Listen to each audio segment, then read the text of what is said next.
मुर्दाबाद मुर्दाबाद मुर्दाबाद मुर्दाबाद। आ देखो जी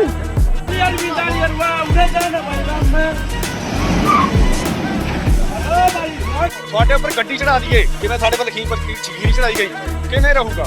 ये देखो ये बोर्ड पाड़ दिए, ये बोर्ड पाड़ दिए भाई, ये बोर्ड पाड़ दिए, ये पाड़ दिए भाई। ये देखो प्रचार रख के बोर्ड पाड़ दिए।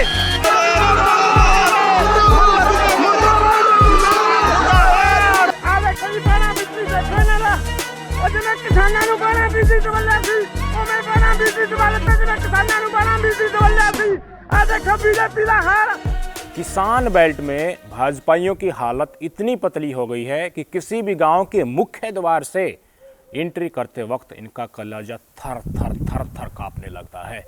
ये सोचने लग जाते हैं कि चारों तरफ देखो कहीं किसान तो नहीं आ गए हैं जो सुखवंत सिंह का जवाब मांगेंगे। किले क्यों गाड़ी थी, गोली क्यों चलाई थी, शहीद क्यों कर दिया किसानों को, एमएसपी का वादा पूरा क्यों नहीं किया, लखीमपुर खीरी नरसंहार जिन्होंने किया था उनको सजा क्यों नहीं दी गई, अजय मिश्रा टानी को टिकट बार बार क्यों दी जा रही है। ये तमाम सवाल जवाब किसान पूछेंगे और इनको उल्टे पैर बेइज्जती करवा कर भागना पड़ेगा।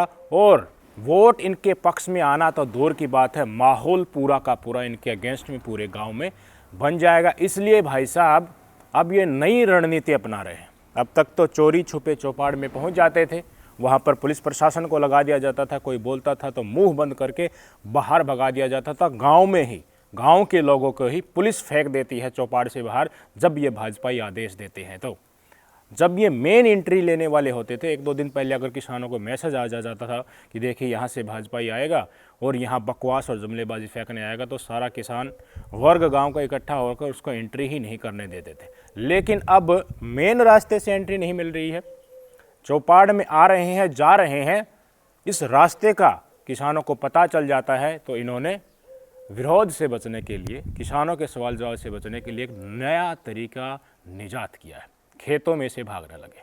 गांव में तो कई गलियां होती हैं, मुख्य रोड से रास्ता आता है, लेकिन कई संकरी सड़कें भी होती हैं, कच्चे रास्ते भी होते हैं जिनके सहारे एक गांव से दूसरे गांव में पहुंचा जा सकता है। किसान दूसरे रास्ते में विरोध करने के लिए खड़े हैं तो पतली गली से निकल लो।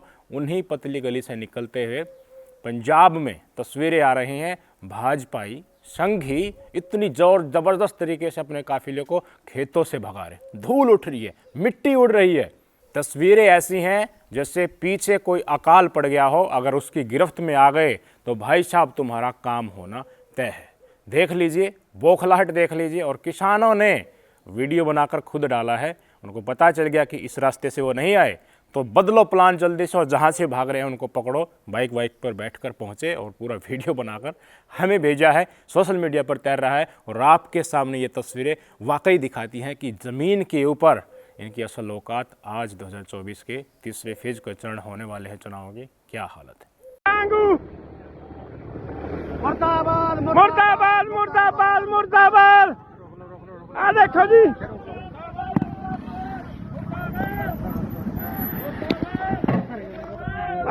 आ देखो जी बाणा बीजी देखो इन्हां दा ਉਹ ਜਿਵੇਂ ਕਿਸਾਨਾਂ ਨੂੰ ਬਾਣਾ ਬੀਜੀ ਦਵੱਲਿਆ ਸੀ ਉਵੇਂ ਬਾਣਾ ਬੀਜੀ ਦਵੱਲਿਆ ਤੇ ਜਿਵੇਂ ਕਿਸਾਨਾਂ ਨੂੰ ਬਾਣਾ ਬੀਜੀ ਦਵੱਲਿਆ ਸੀ। ਆ ਦੇਖੋ बीजेपी ਦਾ ਹਾਲ ਉਵੇਂ ਦਵੱਲਿਆ ਬਾਣਾ ਬੀਜੀ ਜਿਵੇਂ ਸਾਨੂੰ ਦਵੱਲਿਆ ਸੀ ਉਵੇਂ ਦਵੱਲਿਆ ਉਵੇਂ ਦਵੱਲਿਆ। अब पंजाब का जिक्र आ गया तो थोड़ा इसी एरिया में और घूम लेते हैं। अकेला किसान, चाहे वो पंजाब का हो चाहे वो किसान हरियाणा का हो, पूरे सारे किसान एक तरफ रह जाइए, लेकिन आज के दिन किसान वर्ग के हर व्यक्ति के अंदर इतनी हिम्मत है कि भाजपाइयों के सामने खड़े होकर इनसे सवाल जवाब कर सकता है। वो न तो इनकी ताकत से डरता है, न इनके शासन प्रशासनक और पुलिसिया रवैये से डरता है। ये सरकार में फिर आ जाएं, पहले भी रहे हैं, अब भी हैं, कितने ही बड़े ओहदे इनके पास हो, मंत्री हो, प्रधानमंत्री हो, किसान वर्ग का व्यक्ति डरने वाला नहीं है। इन्होंने पीएम मोदी का भी विरोध करने का निश्चय किया था। मोदी जी बौखला कर बड़बड़ा कर भागे थे हाईवे से वापस और कहे थे कि अपने मुख्यमंत्री को बता देना मेरी जान बच गई है। इनकी असल औकात ये है, बहुत डरते हैं, अंदर से कमज़ोर हैं ये। किसानों के आगे इनकी पतलून गीली होने लग जाती है। एक तस्वीरें पंजाब से दिखा रहा हूँ, प्लस में एक तस्वीरें हरियाणा से। पंजाब का एक किसान खड़े करके बीजेपी के नेताओं से पूछ रहा है कि क्यों तूने गोली चलाई। वो बौखला रहा है, बकवास कर रहा है, मुद्दे को भटका रहा है कि हमने तो किया नहीं, हरियाणा की सरकार ने की। तो हरियाणा में किसकी सरकार थी? बीजेपी की तो है। एक एक सवाल का जवाब मांगा, उसको नेस्तानबूद किया, गर्दन नीची करवाई। ये पंजाब की तस्वीरें, साथ में हरियाणा में एक अकेले लड़के ने रोहतक के भारतीय जनता पार्टी के मौजूदा सांसद अरविंद शर्मा के काफिले को रोका। खुडन गांव, एक गांव का नाम बताया जा रहा है, वहाँ से तस्वीरें आ रही हैं। दोनों जाबाजों को देख लीजिए कि आज हमारी युवा पीढ़ी हमारे लिए मुसीबत मोल लेकर, ये तानाशाह से न डर कर, किस एटीट्यूड के साथ इनको जवाब दे रही है, आपको जरूर देखना चाहिए। ਵਿੱਚ ਬੜ ਬੜੀਆਂ ਕੰਧਾਂ ਕਰ ਦੋ, ਕਿੱਲਾਂ ਗੱਡ ਦੋ। ਤੁਸੀਂ ਤੁਹਾਡੀ ਸਰਕਾਰ ਨੇ ਕਰੀਆਂ, ਹੋਰ ਕਿਹਨੇ ਕਰੀਆਂ? ਹਰਿਆਣਾ ਤੇ ਪੰਜਾਬ ਸਰਕਾਰ। ਨਹੀਂ, ਹਰਿਆਣਾ ਸਰਕਾਰ ਕਿਹਦੀ ਹੈ? ਹਰਿਆਣਾ ਸਰਕਾਰ ਗਰੇਵਾਲ ਸਾਹਿਬ ਪਹਿਲਾਂ ਮੈਨੂੰ ਇਹ ਦੱਸੋ ਵੀ ਹਰਿਆਣਾ ਸਰਕਾਰ ਕਿਹਦੀ ਹੈ? ਹਰਿਆਣਾ ਦਾ ਮੁੱਖ ਮੰਤਰੀ ਦੱਸੋ ਕਿਹਦਾ ਹੈ? ਕਾਂਗਰਸ ਦਾ, ਆਪ ਦਾ। ਫਿਰ ਤੁਹਾਡੇ ਸਾਹਮਣੇ ਉਰੇ ਕਿੱਲਾਂ ਗੱਡ ਦਈਏ, ਫਿਰ ਕਿਸ ਤਰ੍ਹਾਂ ਰਹੂਗਾ? ਅਸੀਂ ਤੁਹਾਡੇ ਪਿੰਡਾਂ ਦੇ ਵਿੱਚ ਵੜਦਿਆਂ ਦੇ ਤੁਹਾਡੇ ਪਰ ਨਹੀਂ ਸਰ, ਮੇਰੀ ਗੱਲ ਸੁਣੋ, ਤੁਹਾਡੇ ਉੱਪਰ ਗੱਡੀ ਚੜਾ ਦਈਏ ਜਿਵੇਂ ਸਾਡੇ ਪਰ ਲਖੀਮਪੁਰ ਖੀਰੀ ਚੜਾਈ ਗਈ, ਕਿਵੇਂ ਰਹੂਗਾ? ਇਹ ਸਿਆਣਪ ਨਾਲ ਕਰ ਰਹੇ ਜੀ, ਇਸੇ ਕਰਕੇ ਮੈਂ ਕੱਲਾ ਆਇਆ ਜੀ, ਕਿਉਂਕਿ ਜੇ ਇਕੱਠ ਹੁੰਦਾ ਨਾ ਫਿਰ ਰੌਲਾ ਹੂ ਹੋ ਜਾਂਦੀ, ਫਿਰ ਤੁਸੀਂ ਸਾਨੂੰ ਗੁੰਡੇ ਕਹਿ ਦਿੰਦੇ, ਸਾਨੂੰ ਖਾਲਿਸਤਾਨੀ ਕਹਿ ਦਿੰਦੇ। ਇਹ ਤੁਹਾਡੀ ਉਹ ਵਰਡਿੰਗ ਹੈ। ਇਹ ਸਰਕਾਰ ਦਾ ਕੰਮ ਹੁੰਦਾ, ਸਾਡਾ ਕੰਮ ਫਿਰ ਤੁਸੀਂ ਕੌਣ ਹੈ ਜੀ? ਜਿਹੜੇ ਤੁਸੀਂ ਵੋਟਾਂ ਮੰਗਣੀਆਂ ਆਉਨੇ ਆ, ਜਿਹੜੇ ਤੁਸੀਂ ਵੋਟਾਂ ਮੰਗਣ ਆ ਰਹੇ ਆ ਜੀ ਪਿੰਡ ਪਿੰਡ, ਸਰਕਾਰ ਬਣਾਉਣ ਵਾਸਤੇ ਹੀ ਆ ਰਹੇ ਆ।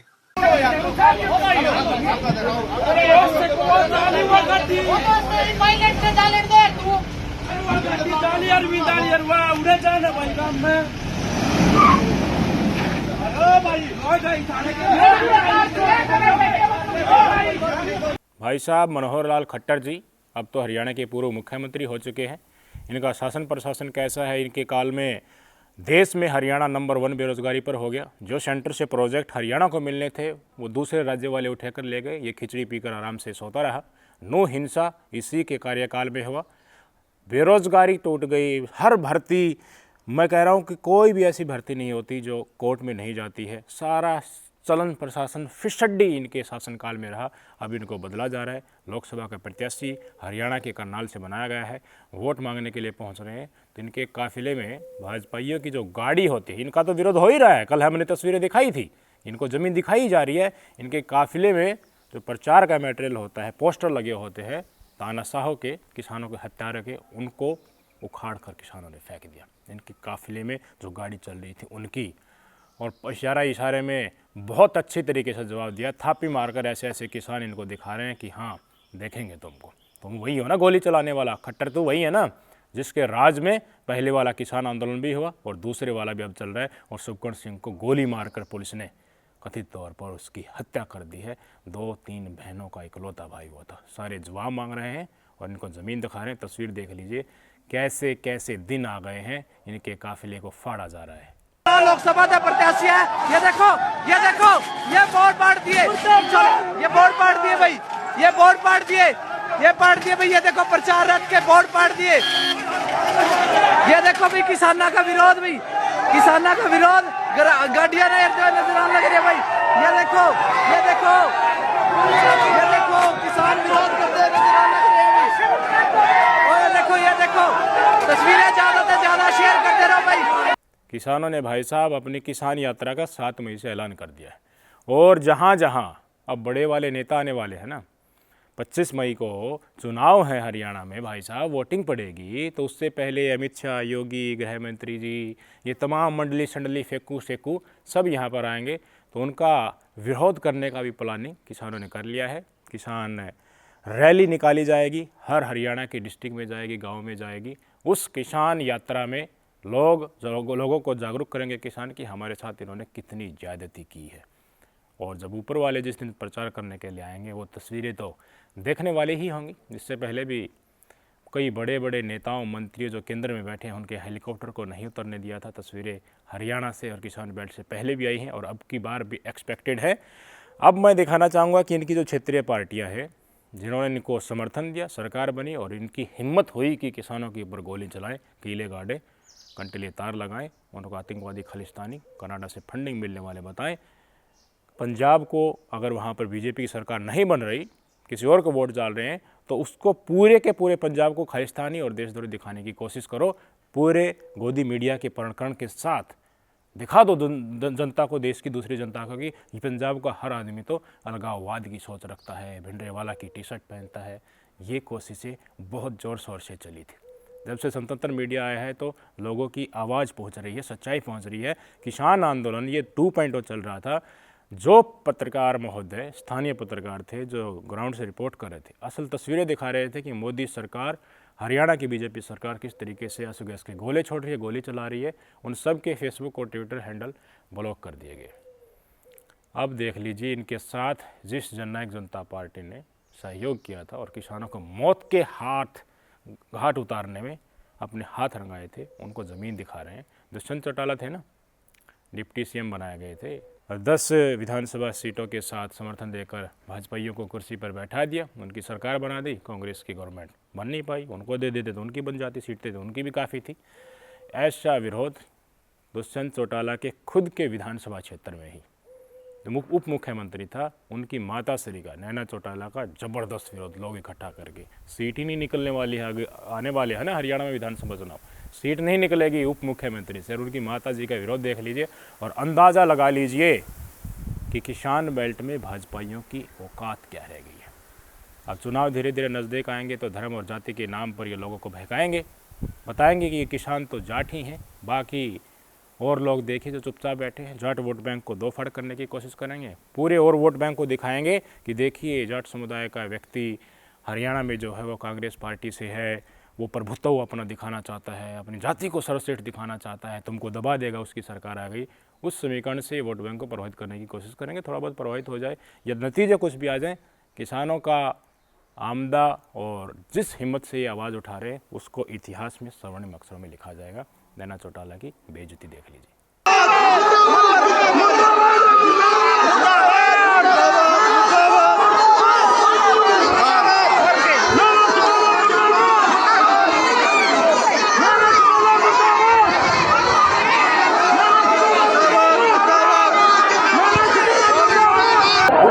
चले गए बीजेपी के साथ, ठीक है चले गए।